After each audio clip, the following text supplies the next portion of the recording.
Hi hello బాగున్నారా? ఈరోజు నేను సాబుదానా కిచిడి చేస్తున్నాను. సాబుదానా కిచిడి అనొచ్చు, సాబుదానా ఉప్మా అనొచ్చు. సగ్గుబియ్యం, రెండు ఆలులు తీసుకున్నాను, ఒక పెద్ద కప్పు సగ్గుబియ్యం తీసుకున్నాను, జీలకర్ర, పోపు దినుసులు, నెక్స్ట్ పచ్చిమిర్చి, ఇంగువ, ఇవన్నీ మనం యాజ్ యూజువల్ పులిహోరకి ఇట్లా వాడే పదార్థాలు అనమాట. నిమ్మకాయ, కొత్తిమీర, కరివేపాకు, పచ్చిమిర్చి ఇవన్నీ తీసుకున్నాను అనమాట. పల్లీలు, మెయిన్గా పల్లీలు ఉంటే చాలా టేస్టీగా ఉంటుంది. పల్లీ పొడి కానీ పుట్నాల పొడి కానీ కూడా దీంట్లో వేయాలి. అందుకని ఇది ఉపవాసాలు ఉన్నప్పుడు బాగుంటుంది, మనం తినడానికి బాగుంటుంది.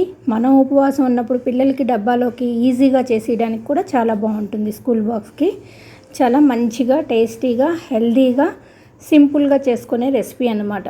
ఫస్ట్ ఆయిల్ వేసాను, పోపు దినుసులు వేసాను. ఆ తర్వాత అంటే దీనికి పోపు దినుసులు ఎక్కువ వేసుకుంటే క్రిస్పీనెస్ చాలా బాగుంటుందన్నమాట. పల్లీలు వేస్తున్నాను అనమాట.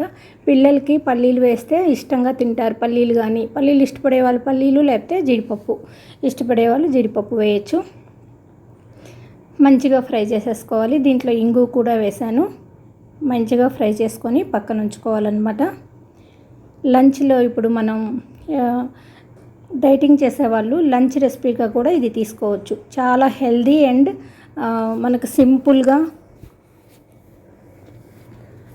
డైట్ చేసేవాళ్ళు తీసుకుంటే చాలా బాగుంటుందన్నమాట. ఈజీగా ఉంటుంది. మార్నింగ్ నానబెట్టేసుకొని మధ్యాహ్నం చేసేసుకోవచ్చు. బ్రేక్ఫాస్ట్కి, డిన్నర్కి, ఇట్లా లంచ్ బాక్సుల్లోకి చాలా బాగుంటుందన్నమాట. పచ్చిమిర్చి కొంచెం ఎక్కువ వేసుకోవాలి, నేను తక్కువ వేసాను అనమాట. పచ్చిమిర్చి, కరివేపాకు వేసేసి మంచిగా పోపు వేయించేసుకోవాలి. ఆ తర్వాత ఈ పోపు దినుసులన్నీ పక్కన పెట్టేసుకుందాం, ఎందుకంటే క్రిస్పీనెస్ కోసం కావాలి కాబట్టి. 2 ఆలులు పీల్ చేసి సన్నగా ముక్కలు చేసి పెట్టుకున్నాను. అంటే ఒక పెద్ద కప్పుడు 4 మెంబర్స్కి సరిపడా కిచిడి చేస్తున్నాను కాబట్టి నేను 2 ఆలులు తీసుకున్నాను. ఇప్పుడు మార్నింగ్ అంతా ఒక పొద్దు ఉండి ఈవినింగ్ తినే వాళ్ళు ఉంటారు కదా, అలాంటప్పుడు కూడా ఇలా చేసుకోవచ్చు. మార్నింగ్ అంతా ఒక పొద్దుండి ఈవినింగ్ అన్నం తినేటప్పుడు కూడా ఇట్లాంటిది మార్నింగ్ చేసుకోవచ్చు అనమాట. లంచ్లోకి అట్లా ఎలా అయినా ఇది ఉపయోగపడుతుంది. ఈజియెస్ట్ రెసిపీ కాబట్టి సింపుల్గా చేసుకోవడం ఎలానో చూసేద్దాం. చూసారా, ఆలులు వేసేసాను, పల్లీలు పక్కన తీసేసాను, పోపు దినుసులు. ఆ తర్వాత ఆలు వేసిన తర్వాత కొంచెం ఉప్పు వేసి మంచిగా ఫ్రై చేస్తున్నాను. యాజ్ యూజువల్ ఉప్పు, పసుపు, మనకు పసుపు ఎక్కువ అలవాటు కాబట్టి నేను పసుపు వేసేసాను. వేయకపోయినా బాగుంటుంది. దీంట్లో మంచిగా మిక్స్ చేసుకొని కొంచెం మూత పెట్టి ఉంచితే మగ్గిపోతుంది ఆలు. ఎందుకంటే మనము ప్లెయిన్గా ఉపవాసం ఉండేటప్పుడు మనం మొత్తం మీద తినకుండా పండ్లు లాంటివి తినడం లేదా పాలు తాగడం మాత్రమే చేస్తాము. నార్త్ సైడు ఉపవాసం అంటే ఇది వాళ్ళు తీసుకుంటారనమాట. ఈ రెసిపీ పక్కా చేసుకొని వాళ్ళు ఉపవాసం ఉండే రోజు తీసుకుంటారనమాట, తింటారు. మనకేంటంటే ఏమీ తినకుండా ఫ్రూట్స్ కానీ మిల్క్ కానీ మాత్రమే తింటాం మనం. లేకపోతే కఠిన ఉపవాసం అవి కూడా తినకుండా ఉంటాం అన్నమాట.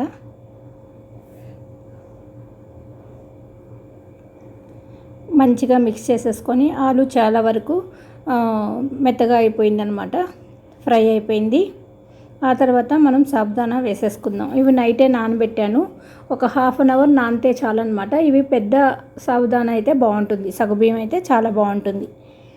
నేను పచ్చిమిర్చి తక్కువ వేసాను కాబట్టి కారం వేసాను, కొంచెం కారపొడి. ఇది నేను ఇంట్లో చేసుకున్న మిరపకాయల మిక్సీ చేసుకున్న పొడి అనమాట, చిల్లీ ఫ్లెక్స్, అది వేసాను. అంటే కొన్న కారం వేసాం అనుకోండి ఎర్రగా అయిపోతుంది, బాగుండదు. ఇది ఎల్లోగా కానీ వైట్గా కానీ ఉంటేనే బాగుంటుంది అనమాట. అందుకని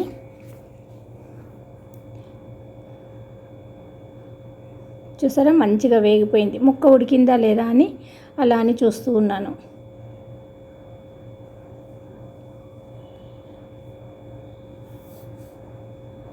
నేను ప్రతి ఏకాదశికి ఇది చేస్తానన్నమాట. ప్రతి ఏకాదశికి మార్నింగ్ నుంచి ఉపవాసం ఉండి ఈవినింగ్ నైట్ టైము ఇది తీసుకుంటాము. అందుకని ఇంట్రెస్ట్ ఉండేవాళ్ళు ఇలా చేస్తే బాగుంటుంది కదా అని చెప్తున్నాను. ఇప్పుడు సగ్గుబియ్యం, నానబెట్టిన సగ్గుబియ్యం వేసేసాం అన్నమాట.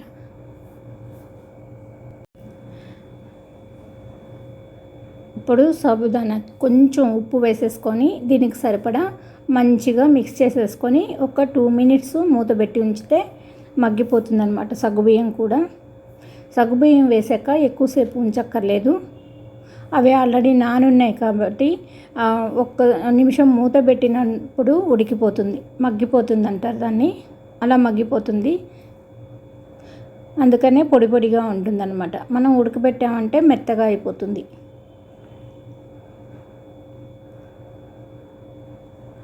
బాగా మిక్స్ చేసేసాము. కరివేపాకు, కొత్తిమీర మన టేస్ట్కి తగ్గట్టు వేసుకోవచ్చు అన్నమాట. ఇప్పుడు నేను ఇందాక పోపు వేయించి పెట్టాను కదా, పల్లీలు, మినపప్పు, శనగపప్పు, ఆవాలు, జీలకర్ర అదంతా వేసి బాగా మిక్స్ చేసేసాను. దాంట్లో కొంచెం ఆయిల్ ఉంటుంది కదా, అందుకని అలా అనేసి మంచిగా మిక్స్ చేసి ఒక 2 మినిట్స్ మాత్రమే మనం అక్కడే ఉండి చూసుకుంటూ ఉంటే అడుగంటకుండా ఉంటుందన్నమాట.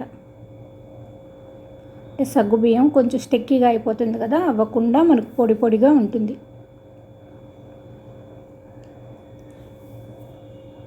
అంటే పిల్లలకి బాక్సుల్లోకి ఇవ్వడానికి చాలా బాగుంటుంది, ఇష్టంగా తింటారు. ఇది చల్లారినా కూడా బాగుంటుంది అనమాట. అంటే మనం పొడి పొడిగా వచ్చేటట్టే ఉంచుకోవాలి, అప్పుడు ఇష్టంగా తింటారు. ఇప్పుడు సేమియా ఉప్మా ఒకసారి ఇస్తాము, ఇట్లా సాబుదానా కిచిడి ఒకసారి, ఇట్లాంటి వెరైటీస్ అంటే పుదీనా రైస్, కొత్తిమీర రైస్ ఇట్లా చేస్తే పిల్లలకి బాక్సుల్లోకి ఇంట్రెస్ట్గా ఉంటుందన్నమాట.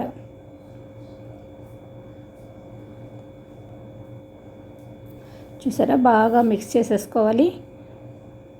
ఇప్పుడు ఈ టైంలో మనం పుట్నాల పప్పు పొడి కానీ లేకపోతే పల్లీల పొడి కానీ ఉంటే దానిపైన స్ప్రెడ్ చేసేసి బాగా మిక్స్ చేసుకోవాలి. ఒక లెమన్ పిండేస్తే చాలా టేస్టీగా ఉంటుంది, అద్భుతంగా ఉంటుంది. దీంట్లో అన్ని విటమిన్స్ మనకు వచ్చేసాయి అన్నమాట.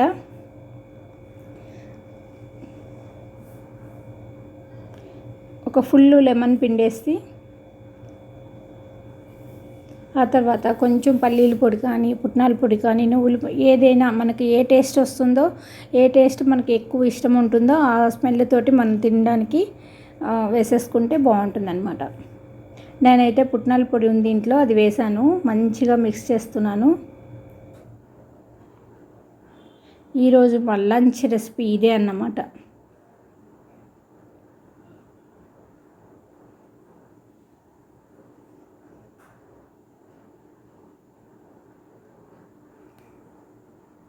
మామూలుగా ఏకాదశి రోజు ఉపవాసం ఉంటారు, ఏమీ తినకుండా. కొంతమంది అన్నం మాత్రం తినకుండా ఏమైనా తింటారనమాట. అట్లాంటి అప్పుడు ఇలాంటి రెసిపీస్ మనం చేసుకుంటే, అన్నం అంటే మనం బియ్యంతో చేసినవి, అంటే ఇడ్లీ దోశ కూడా మనం బియ్యం కిందకే వస్తాయి కాబట్టి ఇడ్లీ దోశ బీపరో ఉప్మా ఇట్లాంటివి ఏమీ తినకూడదు కాబట్టి చపాతీ ఇట్లాంటివి చేసుకుంటారు. అలాంటప్పుడు మనం ఇలాంటివి చేసుకుంటే సింపుల్గా చేసేసుకోవచ్చు, ఈజీగా చేసుకోవచ్చు.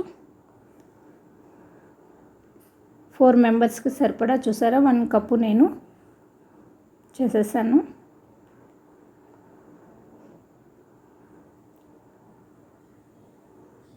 ఈ రెసిపీ మీకు నచ్చినట్లయితే లైక్ చేయండి, షేర్ చేయండి, సబ్స్క్రైబ్ చేయండి. థ్యాంక్ యూ అండి, బాయ్ అండి. మేమైతే ఇది తినేస్తున్నాం, వేడివేడిగా తినేస్తే ఇంకా చాలా బాగుంటుంది కదా.